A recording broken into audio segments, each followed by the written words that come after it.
Halo, saya dengan Miko dari Bank Insurance Department Head Simas Jiwa. Saya Ina Muhtar dari Sales and Distribution Simas Jiwa. Nama saya Yogi Sembiring, ya, posisi saat ini saya Corporate Secretary di PT Asuransi Simas Jiwa. Hai, halo, aku dengan Reki. Saat ini aku dapat amanah jadi Department Head di ASJ. Hai, aku dengan Mina, aku dari Divisi Operation. Jadi yang aku suka dari training ini seru banget, berjalan interaktif gitu ya. Kemudian coachingnya atau mentornya juga, fasilitatornya juga bisa nge-guidance kita untuk dapat hal-hal yang tadinya kita nggak kepikiran. Jadi kita di-guidance secara menyenangkan untuk bisa tahu detail-detail dari coaching itu gimana. Gitu. Itu fun ya, karena ada role play-nya ya.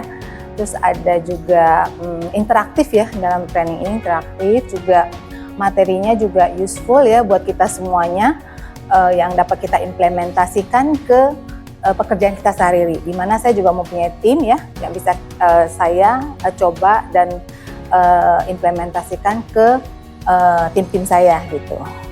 Banyak role play ya yang dilakukan di training ini, jadi memang buat kita sebagai peserta tuh nggak ngantuk dan tidak membosankan. Tentang role play-nya, karena bagaimana caranya kita bisa mempraktekkan dari yang disampaikan materi tersebut, kita langsung bisa implementasikan. Next-nya adalah di lapangan dengan tim saya atau juga dengan keluarga.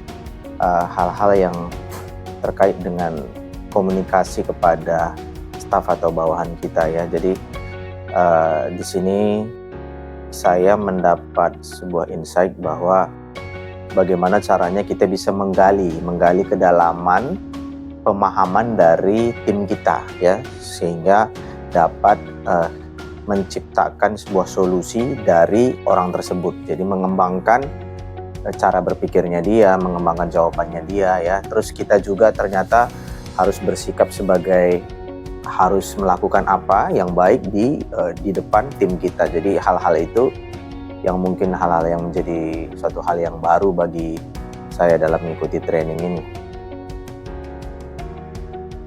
Dimana saya di divisi operation ini, saya disuruh untuk cari successor. Nah, successor ini bagus banget ya training ini, gimana saya juga bisa melakukan coaching ke successor yang akan dipilih ya, yang akan kita pilih gitu. Saya mendapatkan pengetahuan baru yang memang di posisi saya saat ini memang sebenarnya diperlukan ya untuk bisa coaching daripada tim-tim saya gitu. Nah, otomatis juga impact-nya ke perusahaan kami.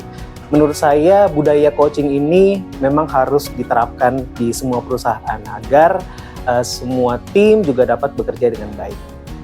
Jadi buat aku pribadi ini bermanfaat banget, dimana kalau kita ngelit tim itu kita butuh coaching yang efektif dan bisa treat mereka as human. Jadi aku pikir ini baik buat aku dan juga nanti akan aku berikan ke timku juga. Nah, untuk perusahaan tentu saja manage people salah satunya melalui coaching ini. Jadi aku pikir ini akan bisa meningkatkan efektivitas dan produktivitas kita sih. Ya, menurut saya banyak. Karena dari segi coach ini kita adalah harus bisa lebih memahami coach kita.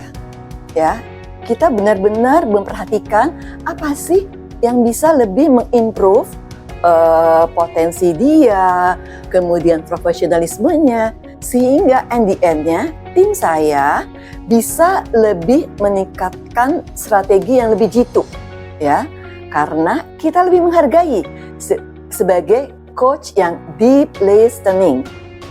Yang namanya leader kita sebagai pemimpin penting untuk berkomunikasi dan berempati ya.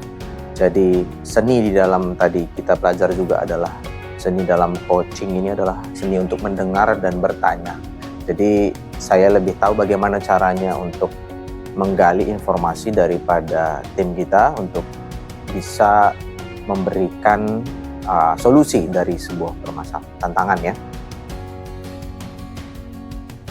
Menurut saya semua orang ya, atau khususnya mungkin baik para leaders perusahaan ya, kalau menurut saya Tidak hanya leadersnya saja, tapi menurut saya sih semua tim ya. Karena memang dalam training ini ada coach dan ada coachee.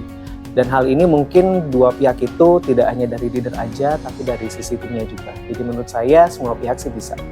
Orang-orang yang bukan hanya manajerial aja, tapi juga supervisor yang mempunyai tim juga, di mana dia juga harus bisa meng-coaching timnya, sehingga dari manajemen, tingkat manajemen, middle ya, manajerial, middle, dan juga yang di bawah staff, di bawah supervisor, supervisor di bawah.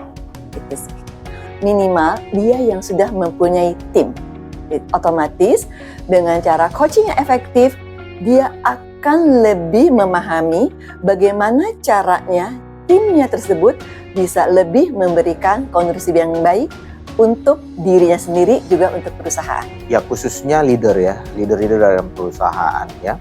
Tapi tidak menutup kemungkinan staff juga perlu juga sih ada manfaatnya, karena bagaimanapun sebagai makhluk yang sosial kita adalah pimpinan di bukan hanya di kantor, tapi bisa jadi di komunitas kita. Jadi semua orang bisa. Tapi khususnya kalau di dalam korporasi atau perusahaan ya leader ya, let's say itu mungkin supervisor, manager ataupun kepala divisi ya, terutama posisi-posisi strategis perlu juga untuk merasakan dan berempati bagaimana caranya untuk bisa berkomunikasi dengan tim positive thinking ya. Seluruh manajemen entry level maupun middle maupun up ya. Jadi kalau kita bisa jadi satu, itu kita akan dapat align dan pemahaman yang sama terkait ilmu dari coaching ini. Thank you.